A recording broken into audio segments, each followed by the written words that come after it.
Hi friends, केम छो मजामां। तो आज આપણે બનાવીશું સૂજીનો હલવો।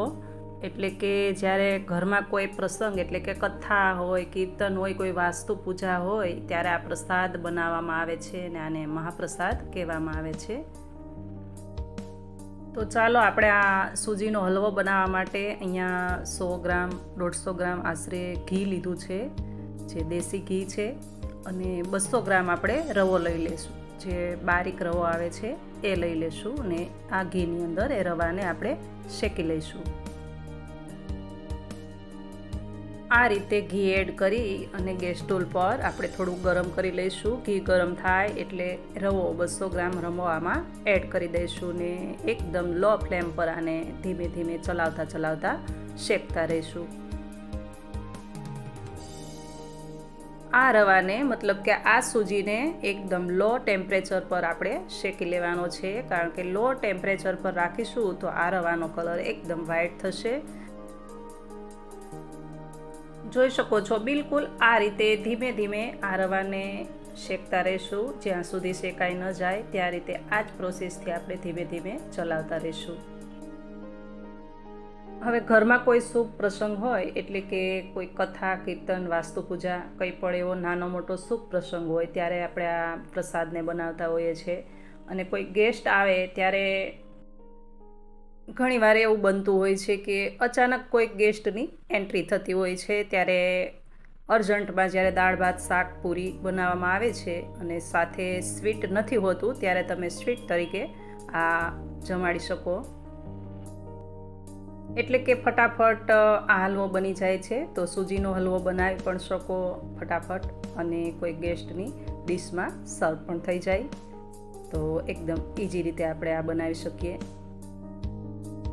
એટલે કે ગેસ્ટની ડીશમાં સ્વીટ પણ ઉમેરી શકીએ, તો ત્યારે પણ આ હલવો બનાવી શકો। અને શુભ પ્રસંગમાં તો મહાપ્રસાદ માનવામાં આવે છે, તો ત્યારે પણ આ હલવો અવશ્ય બનતો હોય છે। બસ આ રીતે ધીમે ધીમે આને શેકતા રહીશું, અને જ્યારે આ હલવો શેકાઈ જશે ત્યારે અલગ જ ખુશ્બુ તમને આવવા લાગશે અને ઘી એકદમ જ છૂટું પડી જશે। બસ એ જ સાઇન હશે આ હલવાની કે આપણો હલવો શેકાઈ ગયો છે। જોઈ શકો છો એકદમ આપણી સૂજી શેકાઈ ગયેલી છે। તો આ ટાઈમ પર આપણે ખાંડ એડ કરીશું। ખાંડ અહીંયા તમારે જે રીતનું સ્વીટ જોતું હોય એ પ્રમાણે એડ કરી શકો।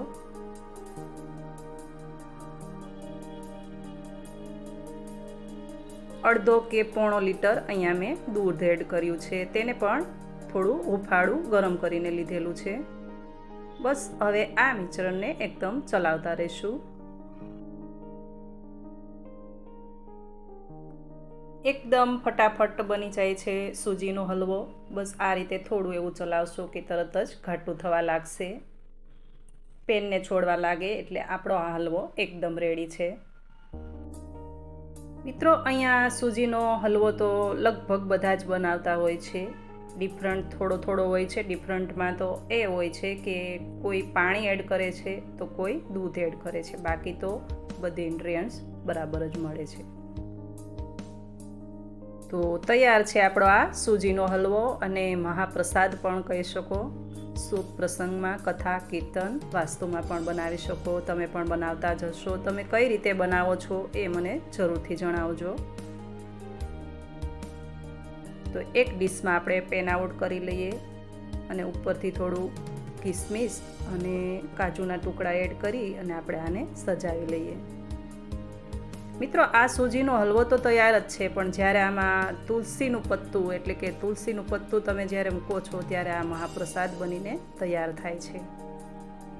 તો જ્યારે કથા, કીર્તન, વાસ્તુ પૂજામાં બનાવવામાં આવે છે ત્યારે આ જ રીતે મહાપ્રસાદ બને છે, અને ઉપરથી તુલસીના પત્તા મૂકી અને આપણો પ્રસાદ તૈયાર થઈ જાય છે।